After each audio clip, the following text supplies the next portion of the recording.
তিনি বর্তমানে সড়ক মন্ত্রী, সড়ক ও সেতু যোগাযোগ মন্ত্রী। তিনি হচ্ছে প্রতিদিন আমাদেরকে চাঁদাবাজির নতুন নতুন সংজ্ঞা শিখাচ্ছে। তার কাজ হচ্ছে কিভাবে লিগালাইজ করা যায় সেটা নিশ্চিত করা। আমরা দেখতে পাচ্ছি তার কাজই একটা, তিনি সংবাদ সম্মেলনে যান আর চাঁদাবাজির প্রতিদিন নতুন নতুন সংজ্ঞা এবং নতুন নতুন উদাহরণ আনেন। তিনি মসজিদের চাঁদা দেয়াকে সড়কে জোর করে যেই চাঁদা নেওয়া হয় সেই চাঁদার সাথে তিনি তুলনা করছেন।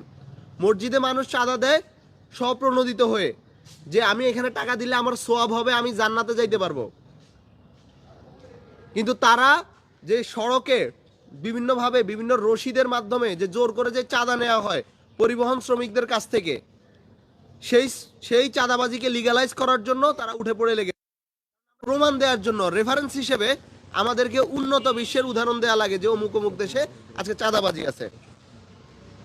এর পরবর্তীতে আমরা দেখেছি যে রামপুরাতে 6 বছরের একটা বাচ্চাকে গণধর্ষণ করা হয়েছে এবং গণধর্ষণের অভিযুক্ত হচ্ছে বিল্ডিংয়ের বাড়িওয়ালা। একই সাথে যেই বিল্ডিংয়ে, যে নির্মাণাধীন বিল্ডিংয়ে ধর্ষণ হয়েছে সেই বিল্ডিংয়ের মালিক হচ্ছে একজন সচিব।